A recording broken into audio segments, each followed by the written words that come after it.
Welcome back, everybody. It is Wins Above Fantasy, episode 174. I'm Van Burnett, joined as always by Steve Giswelli.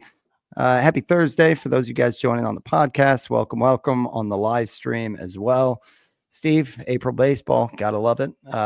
This is peak analysis season where we can look at guys. Feels like it's still early enough where they're kind of sprouting up from the ground and can impact your roster all year. But it's also not so early that we have nothing to look at. So I know we're probably a show or two away from statistical relevance on like batted balls in play, but we can still kind of cheat ahead and look at some stuff. And that's what we're doing tonight. The theme of the show is finding value in hitter changes. So some of that can be approach based, maybe a little bit more aggressive at the dish or a little bit more patient looking for their pitch. We also got a handful that are more tangible batting stance or swing changes that you always hear about. And it's good to be aware because it's not always a surefire hit that a swing change is going to lead to a breakout, if you will. But you can think back on ones throughout the history. The one that stands out to me is like the Justin Turner leg kick. But it seems like every year you hear a little something about this guy's doing this differently or that differently. One that's not even on the list that we've talked about is like Lars Nootbaar with an approach change last year that he got injured and couldn't do, and he's having a great start to the season. So we got like 10 names we're going to talk about, and they vary widely from low roster guys. I think our lowest is like 2% rostered in Yahoo, all the way up to possible trade targets that are like 90% rostered. But very excited. Steve, just excited to have baseball back. It seems like we're off to a couple solid starts in TGFBI. I took a thump in my home league on week 1, but I'm trying to right the ship against a WAF loyal listener, TJ, this week. But how's it going, man? How's early days in the baseball season? It's good. We're at the point where we're like all grasping for meaningful things like, oh, is this legit? Is this real? What does this mean? This guy's barrel rate is, 30%. Like, is he the best player in baseball? Right. Once we get like 2 weeks worth of games where we're at, and it's hard to sort of sift through the noise and then what's actually meaningful. And something that we've always tried to do every April is look at stuff that is meaningful in these amount of samples of 10 to 12 games that teams have played. So the big things there, like we've talked about last show and countless times in the past, are plate discipline stuff, anything where the denominator is pitches. So things like chase rate or O swing, just swing percentage, zone swing or Z swing, how much you're swinging pitches inside the zone, whiff percentage, things like that are the things that we care about this time of year. And that gives us a good sample and a good amount of guys to look at, and then couple that with actual mechanical changes, which we're not going to pretend that we're swing experts or batting stance experts, but if there are differences and they're leading to good results, you could sort of back into those changes and what they mean positively, or if they're returning positive results, there might be something that's leading to that, right? Yeah, we've talked about that a bunch too. Try to find reasons why things are happening. Did the guy go through a slump after they had a few days off with an injury? Did a guy change a swing and stance and then become a better high ball hitter and then have more success at the plate? Those are the types of things that we could look for this early in the season, because it is really, really hard to determine what's meaningful or not in this sample, especially with hitters. We'll do the show in a few weeks once we get to the magical, and I say that in air quotes, 50 batted balls in play, because you do have to take that with its own grain of salt. But we'll look at a lot of the batted ball data and things like that, and barrel rate changes and spray profile changes, things like that. But for now, we could still find some interesting guys that we believe in more because of this data that we have through the first 10 games, right? Yeah, for sure. And I think just for context, a lot of these guys, we're roughly at like 30 batted balls in play, 25, something like that. So yeah, we're about halfway to even statistical relevance, like you said. And even so, it's early in the season. There's a lot of factors, but it's fun and it's going to be a great show. So I'm very pumped about it. Just a reminder early in the show here for anybody joining. You guys can hang with us on Wednesday nights when we record every week throughout the season on YouTube. You guys can follow the channel on Pitcher List or Wins Above Fantasy on the live stream. And if you're tuning in on the podcast, that'll be every Thursday morning. And it goes a long way, guys, if you can give us a rating and review. So would much appreciate that if you guys have been enjoying the show here. So without further ado, Steve, getting into some of these names because we got a ton. Starting off with a Cardinal, which it's just good to have some kind of Cardinals to talk about on a show where we're looking at finding value. And it's Jordan Walker, who you almost have to remind yourself he's 22 years old because it seems like we've kind of lived a few lives as fantasy managers with Jordan Walker. We were kind of anointing him the second coming of like, gosh, insert Jordan Alvarez or something. And then it was a ground ball issue. Then there were moments where he looked like he was a high average guy and still going to help. And then the Cardinals moved him back down to AAA. It's just been a long 3 seasons, if this is the third one here. But when I was watching a Cardinals game, they were talking on the broadcast about how he was doing work in the lab to get back to his stance in 2023, where he did have a lot more pop versus just kind of hard grounders. And they kind of showed some video, and then I went out and just hunted for it. I think we got it. We can pull it up in the live stream, but just showing side by side of his swings from 23 to 24 to 25. In 2023 and 2025, Walker is getting much lower in terms of his body as he's swinging through, and his knee is a lot lower to the ground. So it's just kind of this torque in the center of gravity where it looks like there's a lot more like oomph behind his swing. Now, like you said, Steve, the big disclaimer is we are not swing experts, but it has been a little bit better of a start so far for Walker. I know it's just the one homer, but it's also pretty early on, just 11 games. So I think when you look at what he's done the past couple of years, you're just looking for Walker to be like a 20 homer guy. He is hitting 282, which is great. Again, this is surface level numbers.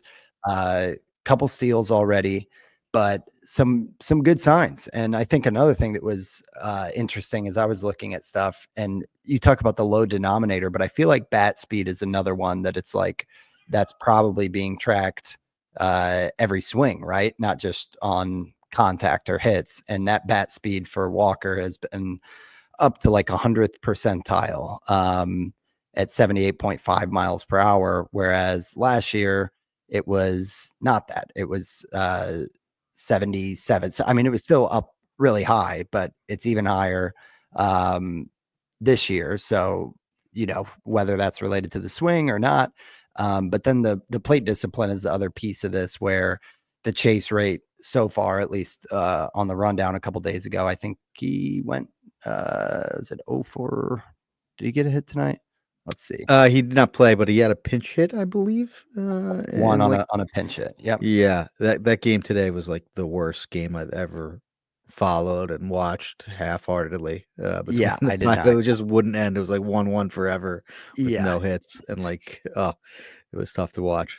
So he did get a hit. He did get a hit. He did. But yeah, the chase rate has been down. Last year it was at like a 32%. This year it's 24%. So has gone down just in terms of percentiles. It's up to 70th percentile, whereas last year it was down around like 35th percentile. So better signs for Jordan Walker. Curious what you think. I mean, he's still hitting way too many ground balls, but at 19% rostered, is this one that has your attention? Are you still excited, or have you kind of been burned and you need to see a little bit more of like the power production? I would lean that I'm excited, and that is because of those plate discipline gains over on Fangraphs, the chase rate went down from 35% to 30%. The zone swing has also gone down. So that's not great because that just means that he's like just swinging less rather than swinging at the right pitches. But hey, you'll take that when he's still making a decent amount of contact, right? And also improving his swing strike rate by about a half a percentage point there. That's manifested in the strikeout rate, but we try not to look at a 27% strikeout rate in the 10 game sample that he's played. And I think that the fact that he has only 3 barrels or 4 barrels and that 4% barrel rate, if he could just regress to what he's been, like an 8% guy, which isn't great for the amount of raw power that he's had, right? Like he's already hit a ball 117 miles an hour this year. The exit velocities are great. He's crushing the ball, always really has. It's just been on the ground. But if you could pair that new swing stance that you see on the stream now, where he's starting to maybe utilize that power a little bit more and turn that raw power into game power with some of those that chase improvement, and just a little bit of batted ball distribution as far as ground ball, fly ball improvement, and a regression to what he's just done as an 8% barrel rate guy, 9% barrel rate guy, there will be a good fantasy player in there, because we see these guys that have these high ground ball rates with middling or with good A lot of raw power. power, Yeah. still have success and do a lot with those balls they hit in the air. Like, I'm not saying he's going to be this guy, but Vladimir Guerrero Jr. is the sort of poster child for that. Yeah. With Yandy Diaz, another yeah. one. Yep. Maybe a mix between those sort of two is Yeah. what a peak Jordan Walker could be. And that would be a pretty good fantasy player because both of those guys are good fantasy players. Obviously, Vlad is a first rounder, but there's been years where Yandy's had, I know a lot of this is his OBP skills, but has had 900 OPS seasons. I think that maybe Walker can get into the 800s, mid 800s, because he has more raw power, and may be able to turn that into some game power here as he sort of matures and starts to hit the ball in the air more, and changes his approach, because he can hit the ball hard. That's a great place to start. That's why we loved him as a prospect. Yeah. That's why he's always been so interesting. It's just making this last adjustment, and that's what we could be seeing here with some of those plate discipline gains, and as well as that new stance there, where you could just see, like, from in 2023 when he had a pretty good year and hit 16 homers in 117 games as a rookie, that looks like what he's doing now compared to 2025, where it looked like he was a little bit less athletic, at least in the stance, just from looking at this screen cap there.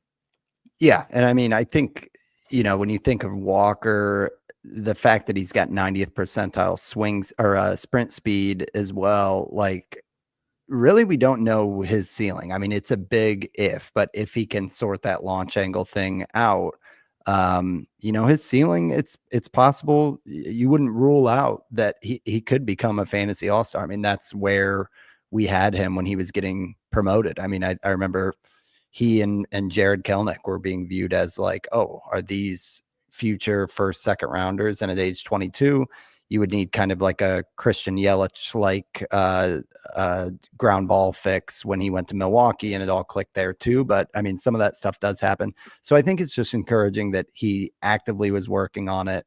Some of these results look good. I think that's the case with any of this, is there's almost some baked in confirmation bias that it's like, oh, well, because of this and because things are what going change good, fits our narrative to make the guy look good.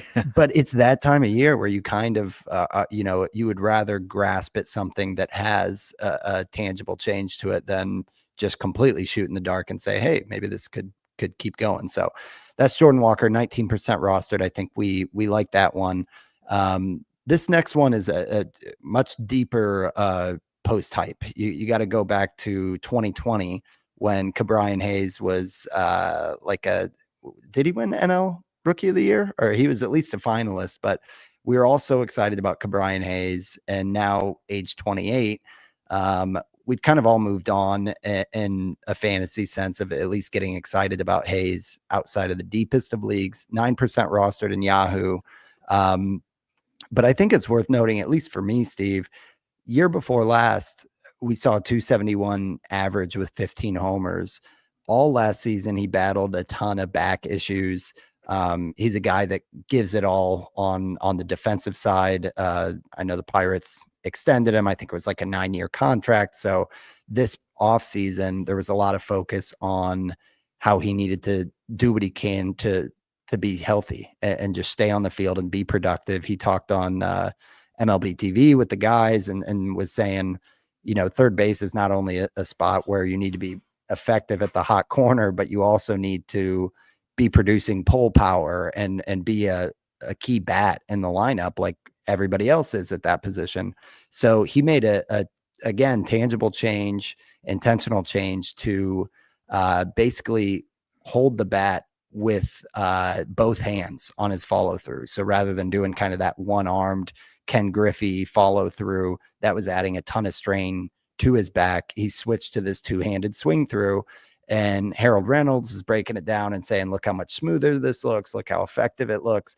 And yeah, again, we're not talking about, I don't think a fantasy game changer, but in some of those deeper leagues, he's off to a pretty decent start. I mean, he was really cold at first, but I think he's hit safely in like 7 of the last 8 games. And he's starting to pull that average up. I think he's around like 250. Got a hit tonight. And some of the stuff at the dish looks really improved as well, Steve. So he's another one where some of the plate discipline metrics are looking a little bit better. But yeah, I know it's too early for batted ball data, but it's really good, like launch angle, sweet spot stuff. His pull air percent on those pull fly ball looks a lot better. So Ke'Bryan Hayes was another one that I just wanted to flag. I actually grabbed him in my home league to just round out a util slot. But Hayes is one that fits the narrative here in terms of tangible swing change. And maybe, just maybe, we can see something like he was 2 years ago where, it's a little bit of that Michael Brantley mold of just plus average and pop that won't kill you. So curious your thoughts on Hayes. I feel like I've wanted Hayes to break out or thought Hayes would break out for 4 or 5, 6 years even now. And he's another guy that the tools are all there and maybe sort of a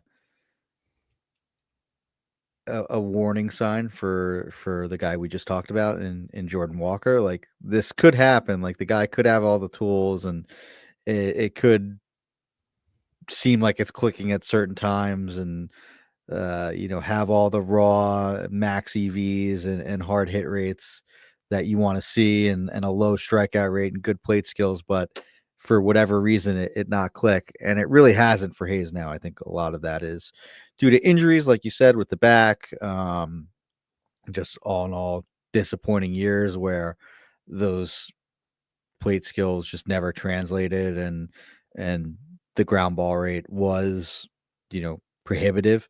Even looking back at it, like other than 2021 when it had a 57% ground ball rate, like they weren't too bad. Last year was pretty rough, but again, hurt for a good amount of time. And yeah, I mean, we're in the seasons where it's going to be the best results for him, at least according to aging curves. At 28, like this is going to be the best seasons for his raw power. This is going to be the best seasons for like those fly ball percentages and Hard hit. Yeah. Hard hit. Yeah. All the things that age and sort of peak at a certain time. And then, the bell curve, right? Like he's at the top of it for all those things. So maybe it could happen. I have my doubts. It is always an intriguing profile because there's a guy that doesn't strike out, makes good contact, hits the ball hard enough, plays elite defense, and should be in, that's going to anchor his playing time, and that's what leads to like those Michael Brantley, elite fantasy seasons where even though it's 18 to 20 home runs, there's a good average, good counting stats, Yeah. and good plate skills.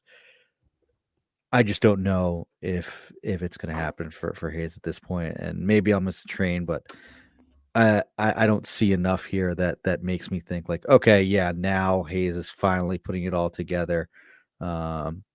Sure, maybe I could see another 2023 type season, 15, 10, 270. I think that's sort of the ceiling outcome for him this year at least. Yeah, I mean, a couple of things we didn't mention.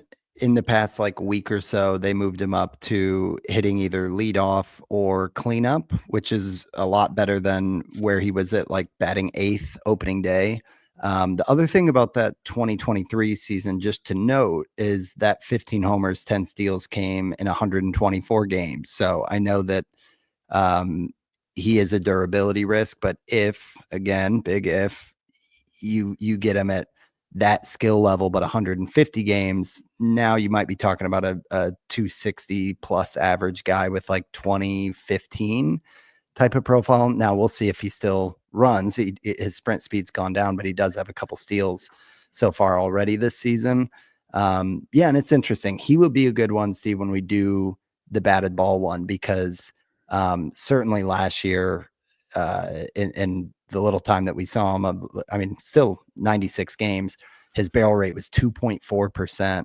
Hard hit rate. If an 8% barrel rate sticks, then and Yeah. a 50% hard hit rate, there's going to be a useful fantasy player in there. Those are changes. So that's Kyren Hayes. Yeah, again, kind of a lower one. The next one, do we want to stay with the low guys, or we want to move up, get a slugger? I'm actually pretty interested in this one, so let's stay with this one. Yeah, so Brendan Rodgers is the next one here, and there's a theme on some of these guys being post hype, but it does happen. I mean, for all the PED stuff aside, I remember Jurickson Profar was a guy that we were excited about for 6 years, and it felt like it was never going to happen. He put in a really productive season last year. Brendan Rodgers, now with the Astros, just 2% rostered. And he's just one that has my attention, Steve. Not necessarily a mechanic swing change, but some interesting things here. He is the third highest gainer in bat speed from last year to this year, and the sixth biggest gainer in terms of chase rate improvement. So if you're looking for help at second base, you got a Ketel Marte that went down, or fill in the blank, a lot of injuries.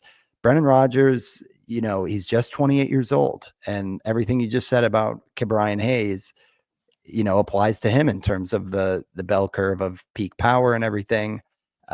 Curious your thoughts on Rodgers, if there's something here. Very, very available at 2%. I am pretty interested in Brendan Rodgers. Yeah, he's always been relatively good at not swinging at too many pitches outside the zone. Last year, his chase rate was he's been average at it, right?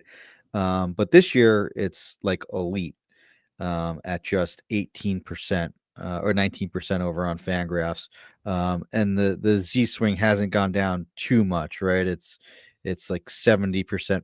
It was 72% last year, 69% this year.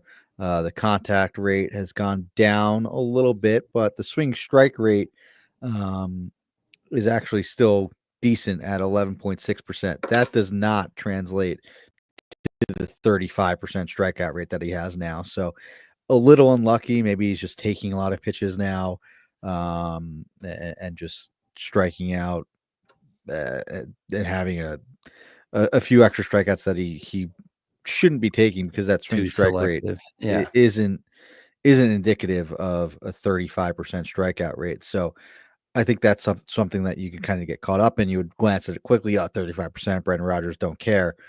But couple that with the 50% hard hit rate. I know it's still early, and just the fact that Rodgers was this decent prospect. It's in a good organization. Yeah. It's a good lineup to hit in, a good ballpark with the Crawford boxes as a righty. I'm pretty interested too. And I was watching some of his highlights, and a lot of those games were in like Minnesota, where it was freezing cold. He had the ski mask on and like a sweatshirt on underneath. Like like it's I don't know by you, but it's still super cold by me. Like these Uh-huh. games over this weekend and this week have been absolutely miserable to play in. It is not a fun time to hit.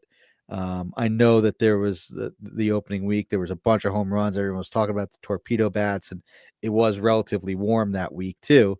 And now we're seeing our typical April, May slow starts and slash lines that aren't appealing. And we did this last year. Like it goes through a steady progression of warming up and um, hitters sort of evening the playing field as they get their timing and the weather gets better. So I Mm-hmm. could see some of these guys, these train changes under the hood, um, having better results as the weather turns and we get deeper into April here. So I'm pretty interested in Brendan Rodgers. Like, you know, I know for all the slack that Houston now gets, and seemingly like it's the end of that dynasty, and some questionable decisions that they make.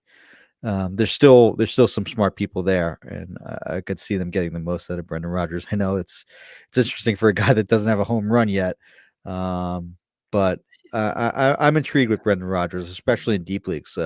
Yeah. Considering that he's been playing most games, and I think he should. Do the Astros have anyone that they're waiting on as far as like coming back in that depth chart that could cut into his playing time? Uh, I I mean, don't Altuve think in so. the outfield now sort of frees him up, right? Right. When he's gotten spelled out, I thought it's been like Mauricio Dubon or some let's see, who is it? Yeah, Dubon's on the bench. Um, Yeah, I mean they got him slotted at 6 there. I don't know that yeah, anyone I is guess gonna take him. McCormick could come in versus a lefty, and then Altuve goes to second there. But But he could play his way into regular at bats. yeah, I was just concerned if there's anyone like they're waiting for that could come take his time, and it doesn't look like there's that to me, unless I'm absolutely missing someone for Houston Yeah, looking yeah. at If anybody their wants depth chart. to throw it in the chat, but yeah, I think I'm with you on that. And um, to add to that, I mean, I think the thing about Rogers is like in my mind, the first thing I think is like, oh, that's a bust. Like, for all the hype he had in Coors, we're all desperate. I mean, when he broke through, that was kind of in the era where Charlie Blackmon was still, you know, a machine out in Coors, and we were waiting for the next one of Arenado those. story, yeah. All of that, yeah, exactly. Uh, remember who was it, Garrett Hampson, where everybody was just like waiting on the next Rocky. But if you look at Rogers, he's like a career 265 hitter. And when healthy, he's been like a low teens, around 15 homers. And I know it's too early for the batted ball stuff, but the pull rate is up, the launch angle is up. Like it's a true stick our neck out call to say that there could be something here, because he has 0 homers and he's hitting 250. But I do think that if you start to see Rogers go on a little run, just know that there's been some tweaks, which maybe you'd expect with an organization that does this a lot with hitters. So hold out hope if you got Isak Paredes as well. I know it's been all around pretty rough going for the offense. Well, George Springer is going nuts. So we got some bigger hitters coming up, but we got to take our first ad break, and we'll be right back after this. All right. So, Steve, as I was going through the rundown, I got to be honest, this one was maybe the biggest one that I was just like, wow, what could be here? And it's not with a name you would expect, because Kyle Schwarber is one who I think he's on the Mount Rushmore of players we feel like we know who they are. And here we are with a red hot start for Schwarber, hitting 324, not 224, 324 with 5 homers, a 1255 OPS. And there was another great piece on MLB talking about how Schwarber this season or this offseason was trying to make adjustments, because pitchers are always making adjustments. And, as he's aging, he recognized that, you have to evolve to kind of keep up with things. And he talked about more or less like the speed of getting into position to select if he wants to take a pitch or if he wants to swing at a pitch. And if he wants to swing, is his body in a position where he can, make the amount of impact and pop on the ball with that short of a time to think. So he had adjusted his hands to hold the bat farther away from his chest and basically be in hit ready mode. So his quote is, now I'm in that position. It feels like before the pitcher's in his window, it feels like it gives me time and clarity with my eyes just to make my decision to swing, not swing, things like that. So all of that is great and all that is kind of subjective. But when you go over to the numbers, you see that the chase rate is down when we're talking denominators. The overall whiff rate is down. And Kyle Schwarber, so far, again, back of the baseball card, is at a 20% strikeout rate, where it was 28.5% last year, 30% the year before. And this is just where it's interesting of, he was almost in that Eugenio Suarez with more power category where it's like, oh, best case scenario is like last year where he hits 248. What's the average ceiling for Schwarber if he really has made a tangible step at age 32 to be a better contact hitter?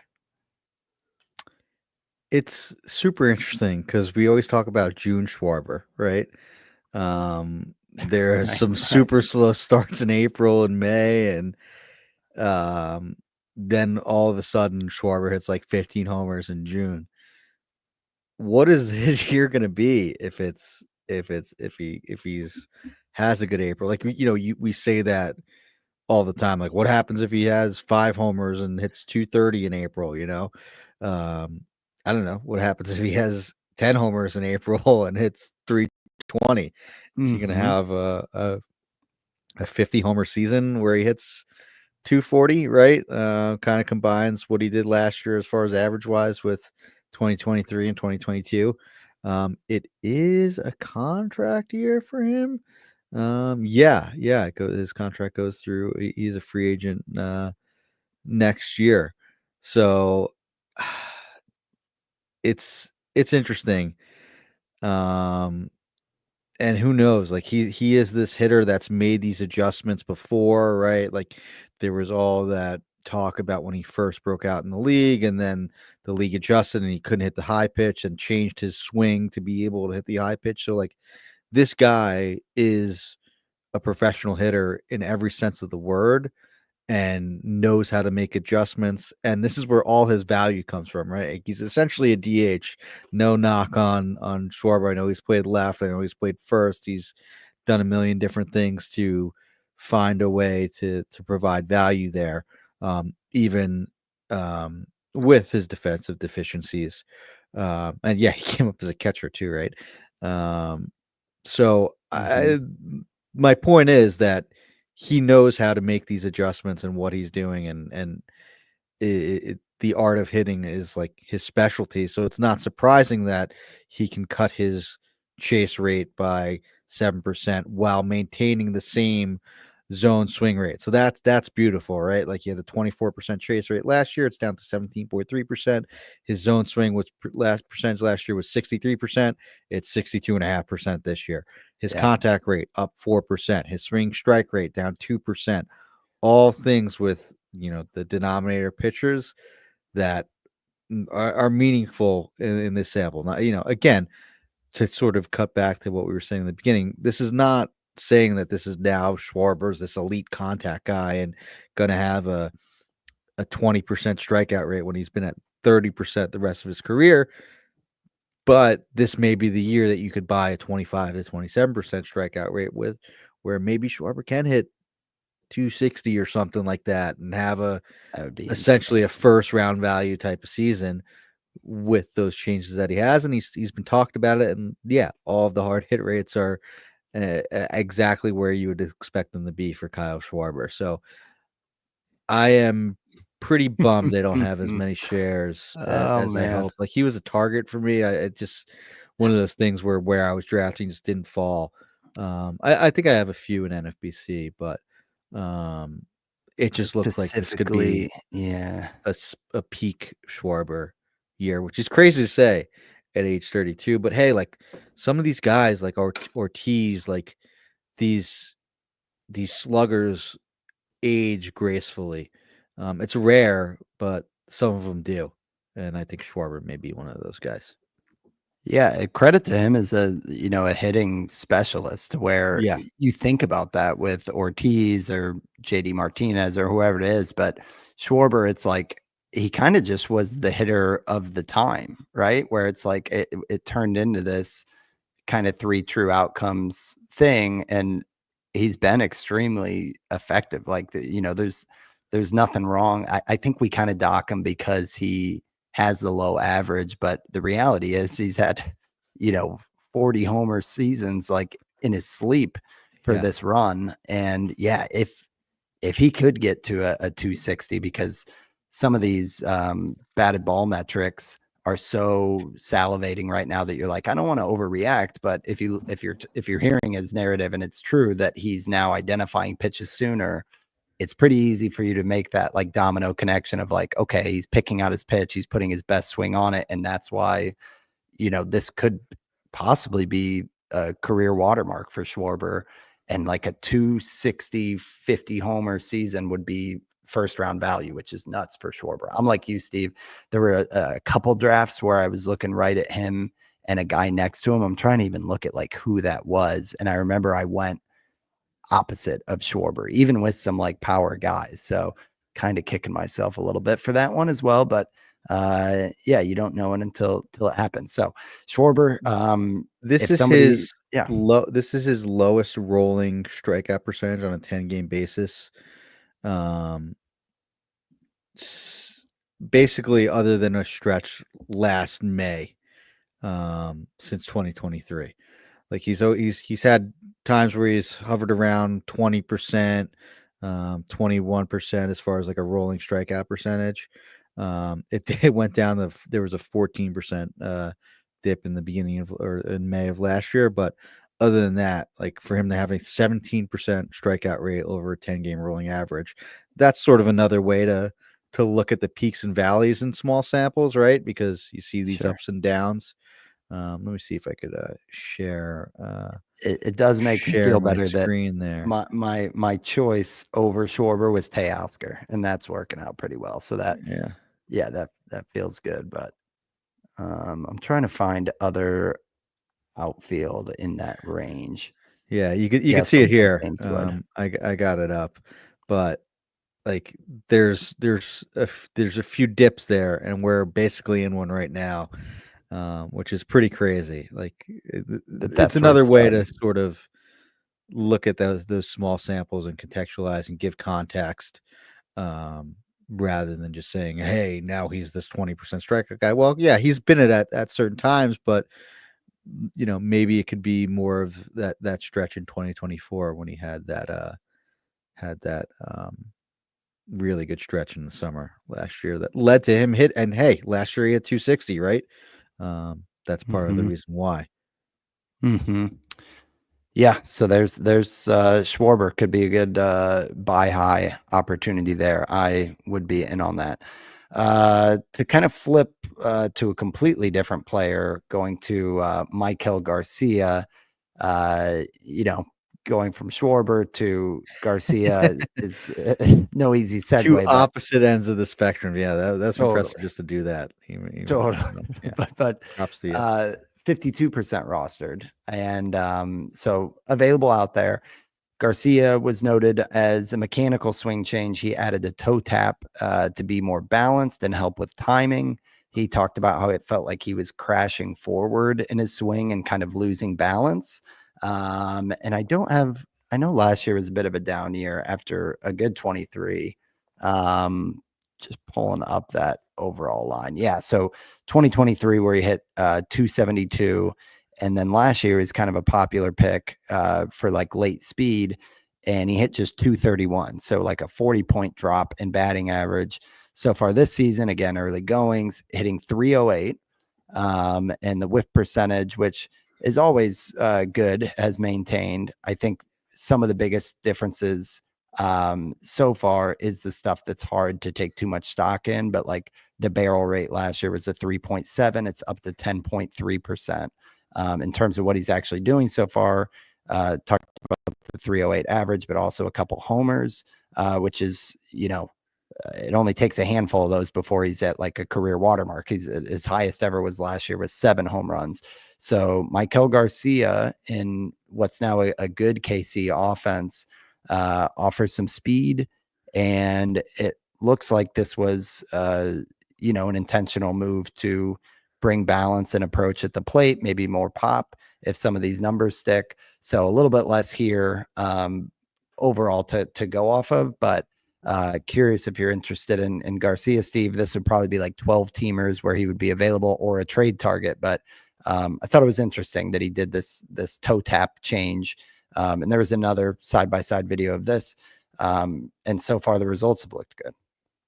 Yeah. Another guy that it's interesting because there's now a combination of pull and fly ball percentage that we were hoping would be the case at some point last year, but it never really happened. You could sort of see, like, when he was pulling the ball, he wasn't hitting in the air. When he was hitting the ball in the air, he wasn't pulling it.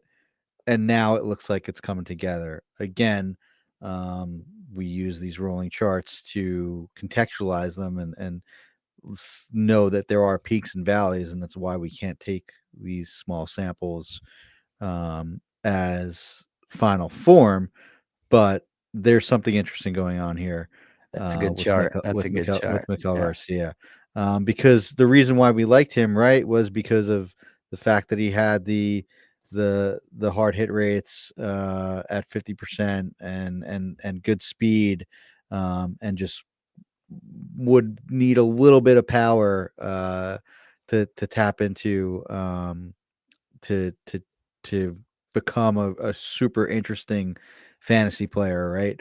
And that just never happened last year. Sure, the stolen bases are great, but basically everything else at the plate, like, he was close to like unplayable. And even though he did get into 57 games last year, that's honestly OBP. Surprising because the Royals made the playoffs and like needed more than the 614 OPS. Like that's barely rosterable. I know there's some speed there that was usable, and he's, if I recall correctly, he's a pretty good defensive third baseman. Last year he was all right. I thought it would be better. I thought he was a plus. 2023 he was 11 run value for fielding overall at Savant, like that all encompassing fielding stat, and then it was just 1 last year, so it was just average.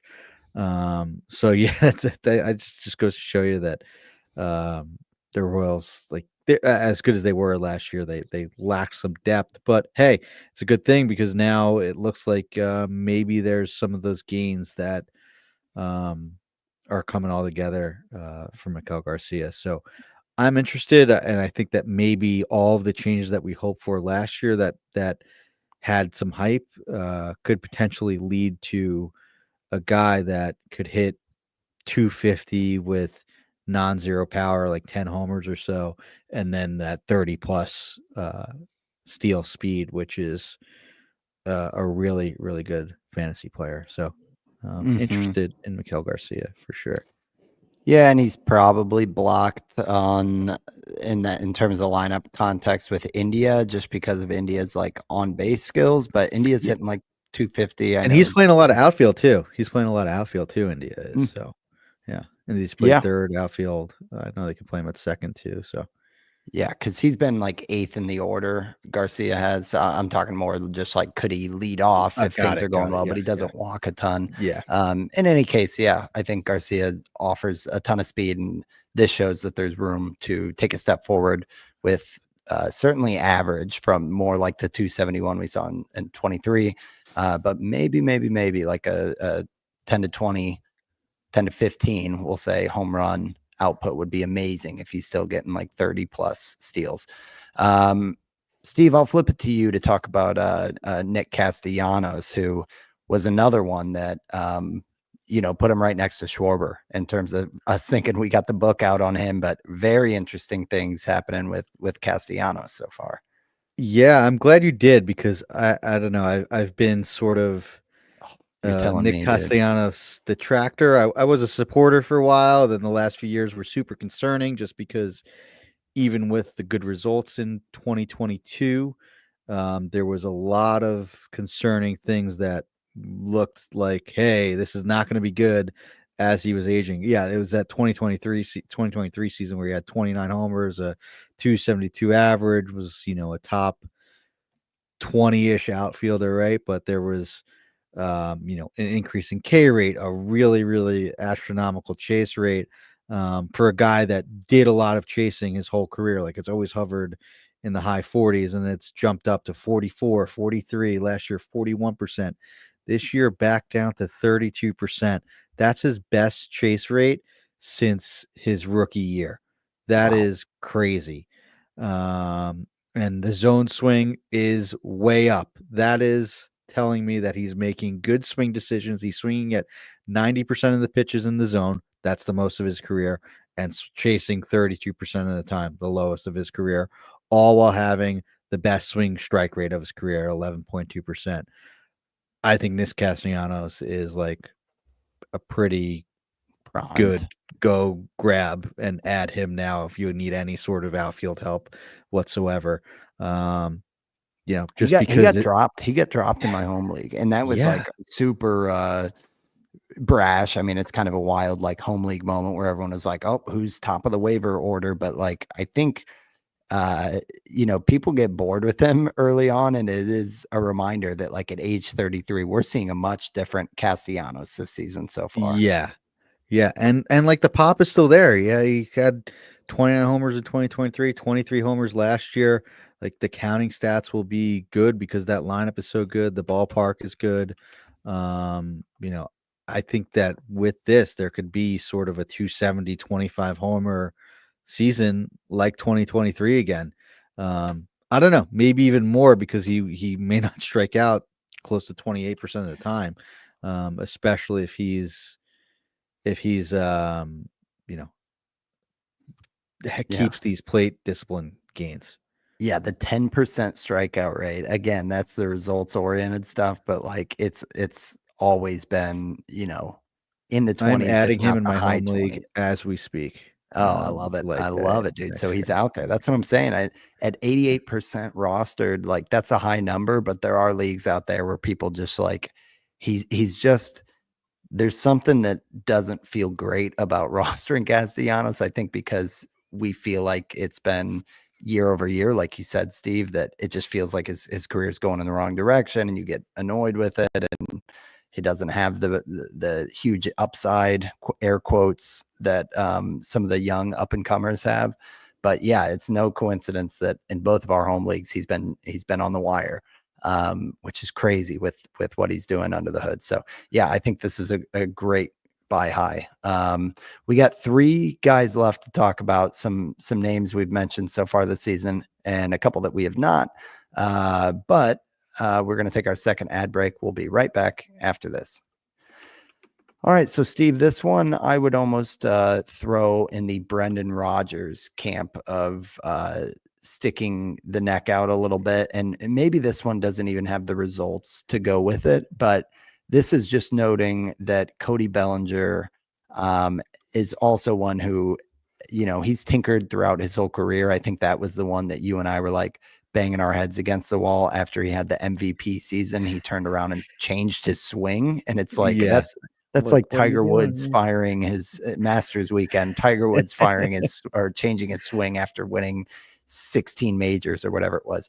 So Cody Bellinger has tinkered throughout the offseason. He changed from an open stance to more of a neutral stance. And from like a plate approach standpoint, he's been a lot more aggressive on first pitch swings and zone swings, with less chasing. So it's kind of unless you're seeing something, Steve, that looks like it's out of whack for that puzzle, but it seems like it's a good combination of things on plate discipline for him to basically be looking for his pitch as a lefty in Yankee Stadium. Like, this seems like really good stuff. But the contact rate, which has been an issue for Bellinger, kind of wavering in and out. Some years we're like, oh, he's a good contact hitter. That's who he is now. And other years we're like, oh, he's just a hacker at the plate.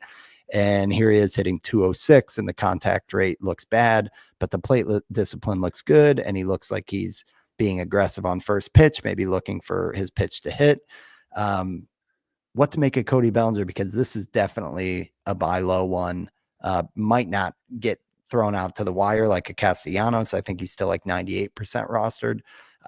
But definitely you got some frustrated managers out there. So do we care? Do we like this? I think so. And I think that it's a trade that I'm willing to take because with the less contact, there is a 52% hard hit rate, which would be the hardest of his career. Again, I know that's only however many batted balls Cody Bellinger has so far this year, 25, right? So that's 13 or whatever. Still batted balls. That just to give you context of how few data points we're dealing with when we're talking about those numbers right now. But still, yes, it's interesting, especially considering that, the contact isn't great and the swing strike rate is back up to 13.5%, which the last time we saw a number like that on Cody Bellinger was 2021 when he hit 165. That's pretty discouraging. He sort of completely changed his approach with Chicago. If he could somehow pair the two again with this hard hit rate and contact ability, I don't think he needs to be the 305 40. I don't know if he's ever going to be the 305 47 home run hitter that he was in 2019 when he won an MVP. But could he get back to the 30 homers and 260? That would be pretty good, especially in Yankee Stadium, especially hitting behind Aaron Judge. There's going to be a lot of good opportunity for him, and he's made all these changes. And I know you can't just pair certain parts of the guy's games together and portions and skills from each season. That's not necessarily how it works. But for a guy that's been around as much as Cody Bellinger, right? He has 10 major league seasons now.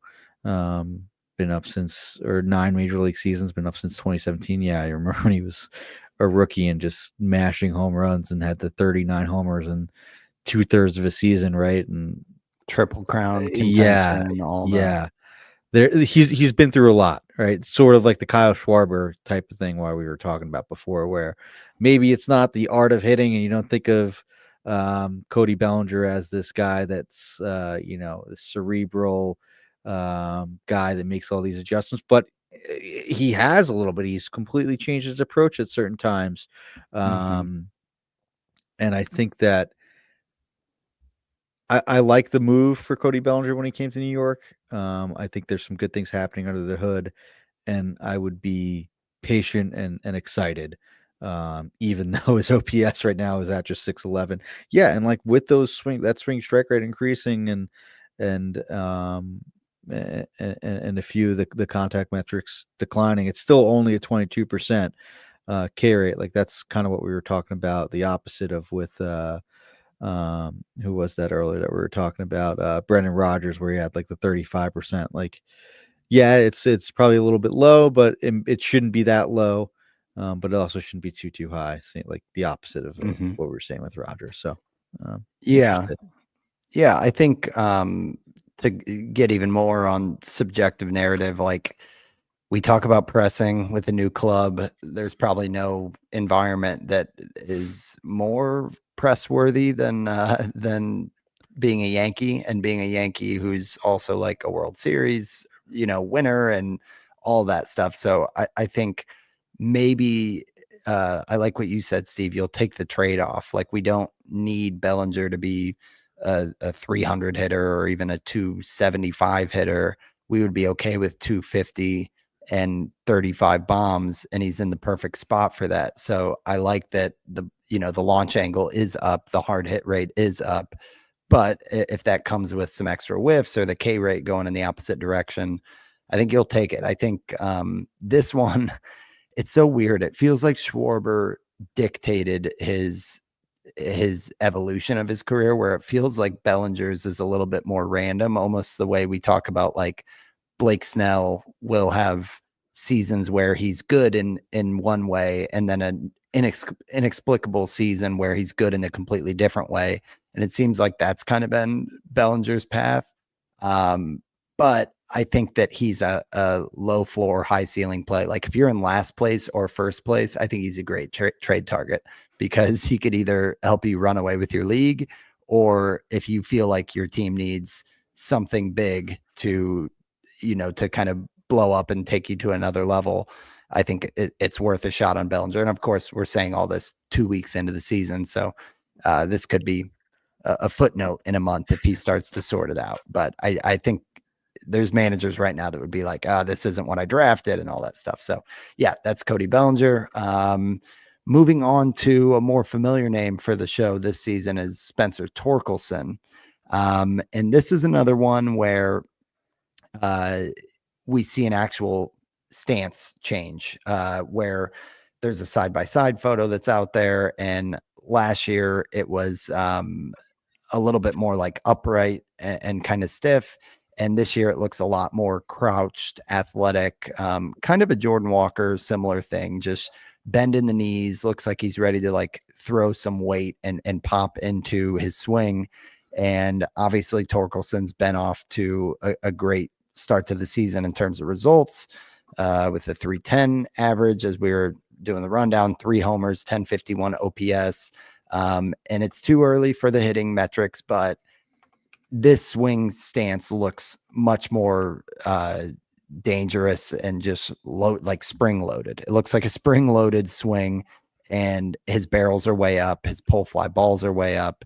And last year just looked like kind of the anomaly for everything with Torkelson. So I've heard some people talk about Torkelson as a sell high, and maybe that's on the plate discipline side, Steve, if you want to talk about that. But the swing stance, this was the first time I looked at that and was like, oh, maybe that's what's going on here, that he looks like way more locked in than last year in terms of the batted ball and the power and everything. So age 25, still a ton of room to grow.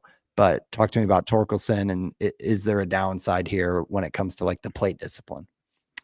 This is more of just a gut feel and sort of buying into just a 1-1 pick, but I don't know. Maybe I felt victim to this in 2023 when he had that amazing run from like July on, when he had 25 of his 30 homers or whatever it was, and looked like he was finally breaking out, only to break our hearts last year. But I don't know.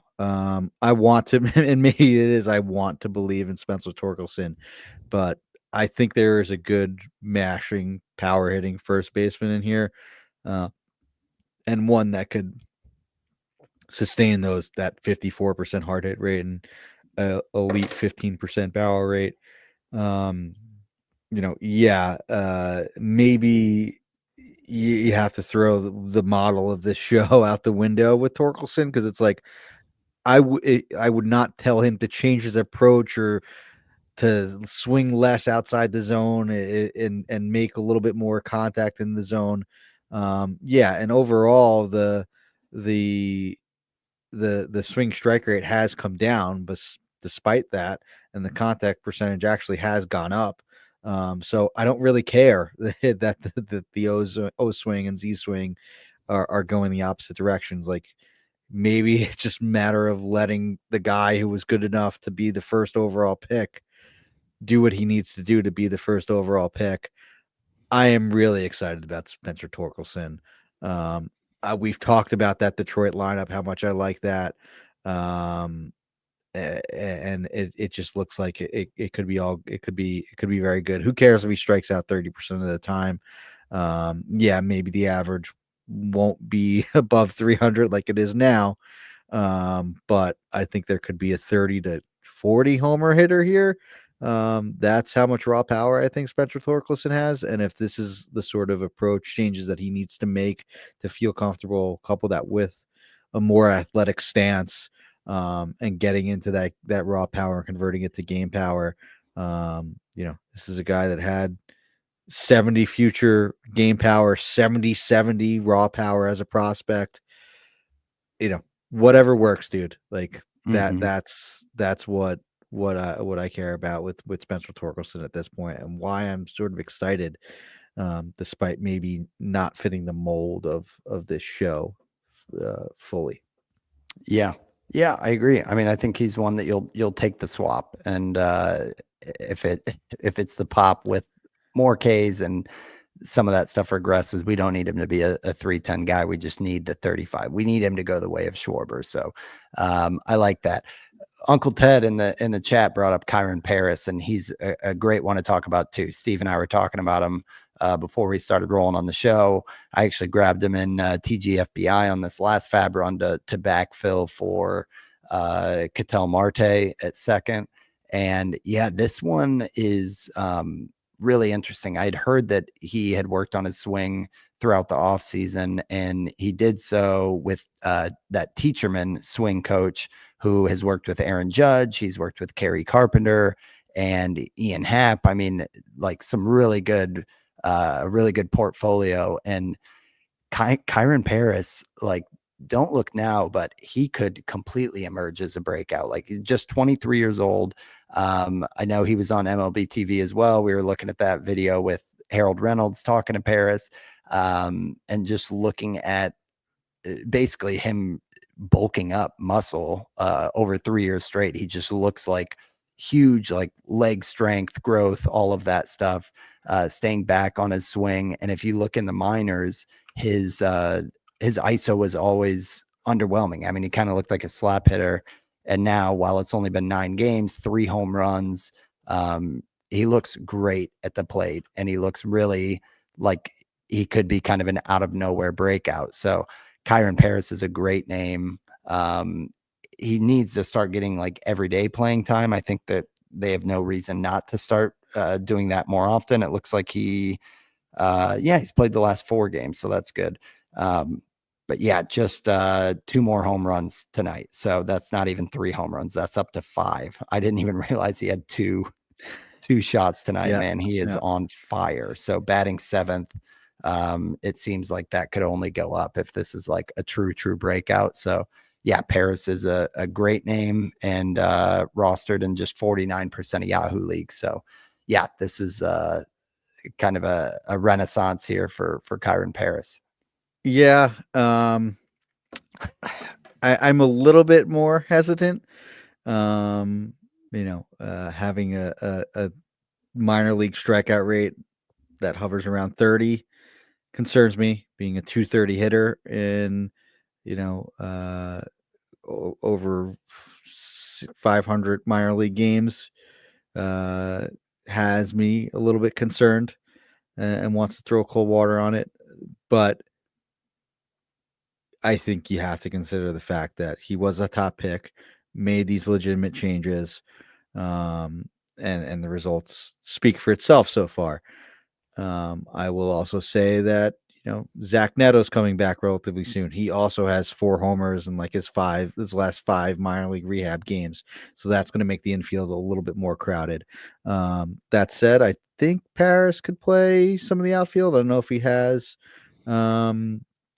in the minors at all. I could quickly look that up as Hasn't you ran here, but hasn't Renhefo played all over? Like, he played some yeah, third and last year, Renhefo's so missed a few games. you could get too. Moncada out of there, right? Yeah, I mean, Moncada also he was hurt, left the game again today. And as Uncle Ted said in chat, Paris was playing center field tonight. He played outfield in 2023, played it this year, shortstop, second, so he could play all over. So yeah, like if he continues to hit, they're gonna find a place for him. Like Tim Anderson and Yohan Moncada aren't going to keep him out of the lineup. Although Tim Anderson and I don't say this tongue in cheek. He's been playing great defense this year. He hasn't hit a lick. And I did just see a tweet from like an Angels beat reporter that he's played the best defense on the infield for the Angels so far this year. Neto also hasn't played yet. He's a plus defender. I've also watched a lot of Angels games because of my Jose Soriano share. So, Oh, I thought you were going to say Trout. Okay. And Trout shares too. So yeah, I've been interested in, and of course I don't have Paris anywhere. So what the hell do I know? That shows me how good how well I've watched the game, right? To not have any Paris shares, but yeah, it's interesting. I would just put a little bit of cold water on it, and realize that this is like the heater of all heaters, and that there are some batting average and strikeout rate, and then who knows, like playing time concerns. And like we were watching that Harold Reynolds clip, the MLB Tonight clip, like that leg kick just screams like I think there could be a month where he's like unplayable after this hot streak, just because it just seems like there's It's like that flying off the hanging ground. leg, yeah, kick that just seems like there could be some sort of timing issues that when he gets cold, it could be ice cold. But hey, maybe not, and at least not for right now. Yeah, you should definitely add him, but I would not expect a 309 WRC plus the rest of the way. That's for sure. Yeah, I mean, it's because of the playing time, because of the track record. If he really were to explode and just have a meteoric rise where he turns into like a top 75 pick next year, like that's what we've seen. I mean, honestly, what we've seen is one of the best players in baseball to start the season. It would be such a unprecedented from nowhere. I mean, he was like a second rounder, right? So it's like, Yeah, it's not like he was this top prospect. So it's he amazing. It's did like have one of the 44 stories. steals in Double-A in 2023, 33 in 2022. Like there's a lot. There's tools here. There's a lot of tools here. I had 12 and 14 homers those years too. Yeah. Sure, it And wasn't like with they great talked about in the average, video, but Uncle Ted brought up in the chat, like they talked about on MLB, Ron Washington was just walking around, the practice field and was like, "Who's this guy?" Like, so he did kind of identify him. If this were to turn into basically a fantasy all-star that we're talking about in, September remember that show Uncle Ted was talking about Kyren Paris? It would be one of the better fantasy stories we've had in the history of WAF, in the history of fantasy baseball, in terms of how out of nowhere this was. Like, I would love. Let's look real quick. this is like Charlie. This would be like the Charlie Blackmon breakout. Like it Oh my has that gosh. potential. Yeah. I want to look up. Let's just see where Kyren Paris is going. His ADP was 455. He was the 897th player off the board in drafts. So if he's a top 50 guy, that is unbelievable. So Yeah. Regardless, you have to go out and find out, because he should not be available in 50% of Yahoo leagues. Yeah. Rounding out, how do you follow Kyren Paris? But the last one we got here is Jorge Polanco. He's another one, Steve, that good within recent memory, almost like a fantasy glue guy. Like a lot of people had him on championship rosters in like 2021, which now, wow, that's 4 years ago. But the 33 homer year where he hit 270, then it's been pretty lackluster, but he had missed a ton of time. And that's kind of been a part of Polanco, just the durability. But so far, so good. What we're seeing, he's hitting 370. He's got a couple homers. He's got a steal. And running some of those leaderboard metrics, he has the 4th highest increase in zone swing and the 6th highest increase in overall swing percent. So a lot more aggressive, also more aggressive in the zone. Maybe the league adjusts and they just stop giving him pitches over the plate. But yeah, hitting 417 with 2 homers. Granted, that's only been 7 games because he's already missed time this season as well. Any interest in Jorge Polanco? Yeah, I'm a little interested. I think the fact that it's his second year in Seattle is a big deal. Like we talk about how tough of a place that is to hit with the batter's eye and just it being cold, and not just overall, probably one of, if not the hardest place to hit, in the majors. And I think having a second year to adjust for that is a big deal. Um, and as bad as last year was, like 2023 and 80 games was good. He was pacing for mid 20s homers with close to 800 OPS. He had 33 homers 2 years before that. Was on a similar pace in 104 games in 2022. And I think that's a decent projection for him if he stays healthy. That's a pretty big if, but I think his true talent is like 250, 20 to 25 homers. Um, it may not be the greatest counting stats, just considering that lineup is struggling so hard to score any runs. And it's such a tough place to hit, but there's definitely something here. And someone that had 3 straight years of just looking at WRC plus as an all-encompassing metric, a 124, 118, 117. That's going to be a usable fantasy player if you play every day. And when Jorge Polanco is healthy, he played every day, and he will play every day as long as he's healthy on this Mariners team. That's for sure. Mm-hmm. Yeah, encouraging his most recent start. Well, I'm not sure where he hit tonight, but he hit second in the lineup, whereas at the start of the season he was at like sixth. So, yeah, they're looking for anything, and he could be a good table setter. I know he hasn't walked much this year, but he definitely has had walks as part of his profile in years past. So I think that supports him being top of the order. What do you think, Polanco or Kyren, if you're looking to fill second base? I gotta go Kyren just because of the upside. What it could be. What it could be. Yeah. But yeah, I agree. I would be interesting to see that result at the end of the year. Like I think they may get to the same place. It's everything that right? this show is about. It's like, okay, do you want this glue floor guy? But yeah, this time of year you need to chase the upside, but it will be, if we can remember it, a good one to go back and look at. So yeah, there's the list. We talked about Kyren Paris, Jorge Polanco, Spencer Torkelson, Cody Bellinger, Castellanos, we liked as a buy high, Maikel Garcia, Kyle Schwarber. What will the year look like for him? Is this a career watermark? Probably the bold call was Brendan Rodgers, very widely available and no results to show for what is some good stuff under the hood. Uncle Ted throwing in your guy that we were talking about before the show in the chat there. We'll get to him next week. We'll get to him. Yeah, that's our teaser for next week. We'll talk a little Easton Lucas and some other pitchers that are doing some very interesting approach things as well. But that signs us out for episode 174, talking value in hitter changes. So hope you guys enjoyed the show.